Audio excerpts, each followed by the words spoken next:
lobby type situation in the office. And my background is in a little bit of tech, a little bit of the creator economy.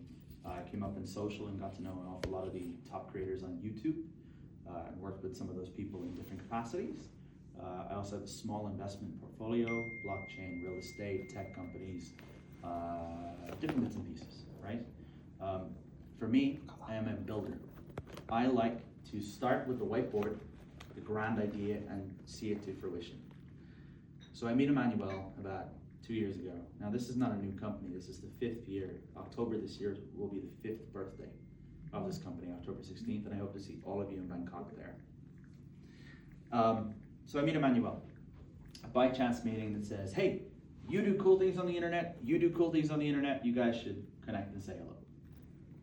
What was supposed to be a quick 15-minute meeting of, what are you building, what are you up to, turned into a 5-hour meeting where we actually got kicked out of the offices. And,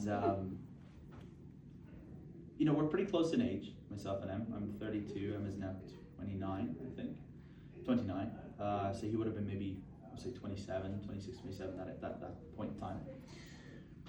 And at that point in time, I don't think I've ever had a conversation with someone in the way that I had with Em. And I'm going to talk about him as if he's not in the room now, and tell you all about him. Guys, in that span of 4 to 5 hours, I realized something. It's not hard to find young, ambitious people. It's not hard to find people with big ideas, people that understand tech or aspire to build something bigger than themselves. But it is hard to find somebody that has that big vision idea, but is so pragmatic about, okay, but this is day 1, this is day 2, and this is next month and next year and this, that, the other, right? And within that initial conversation, I found that is the kind of person that Emmanuel is.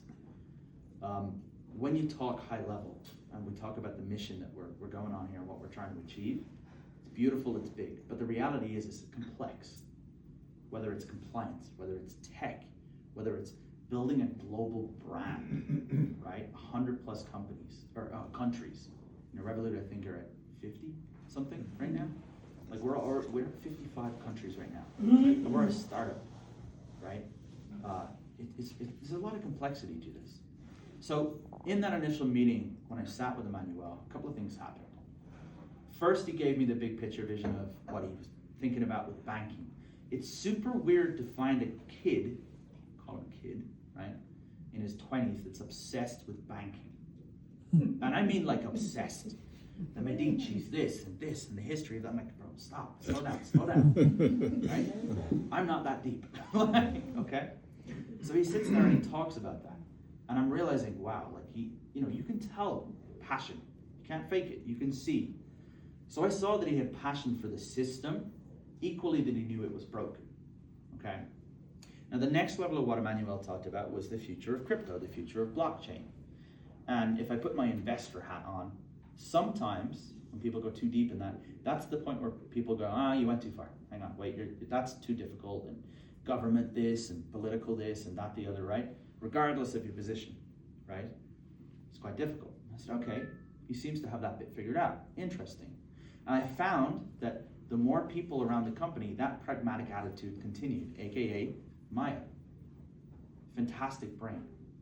There is nobody I have met in my life that is more knowledgeable on AI and the infrastructure around that than Maya, okay? Kyle, in terms of his presence, okay? So in that moment, the final part of that conversation that I had with Emmanuel, we spoke about the future of crypto. And the final topic that he touched on were kids. And again, that's where you go, hang on, that's too difficult. You're going too far, slow down, kid, right? He talked about the responsibilities, the complexities, the compliance level of doing crypto for kids, building for families, building for a future. And the final thing he touched on was the morality of it. Taking the responsibility to build something that is bigger than all of us, to build a layer for people to actually work in an ever-changing world. In that moment, in that initial 5-hour conversation with this wonderful Mexican man, I realized that it is a vocation. There are 2 things this guy talks about. Banking, please stop. Right? Banking, right? And family, okay? His passion is for that. How we connected. His passion is for the future of kids. My passion is for the future of founders. For people who want to build their businesses, build better lives for themselves. We have 2 rules. We don't talk negatively about other projects or businesses or things happening in the world. It doesn't add any value, right? And the second one is we just choose to not be fatalistic about the future. It's very easy to look at the world today and be like, oh, this is going wrong and AI is happening, this, that, the other. We just don't do it, okay? So the reason why I'm talking to you now is I wanted you to understand that while Emmanuel comes from a tremendous position and is building amazing things, that he is human. We are doing this today to build with like-minded individuals and humans. This is something that, you know, most of the executives in the company are parents, right? Where we're building it for the next generation. We really believe in the next generation. And for Emmanuel, like I said, it is that vocation. This is not a 2-year company. This is not a 5-year company. This is something that should live beyond all of us. So a quick final thank you today for coming. I'm gonna pass over to Emmanuel for some Q&A. Guys, I really appreciate you coming, your enthusiasm. You can see what we're trying to do here is really climb a mountain. We need you to do it with us. We need to do it together, building real community. How beautiful of a thing will it be in 72 months' time when 3,000 of us are sitting in a room? And of course, we'll all have done well and built business, and that's fantastic. That's fine. But we'll actually have made something that will actually build a difference for the future. That's what we're trying to do, and that's the party message that I think everybody should leave with. And I'm going to throw it over to Em for Q&A. Well said.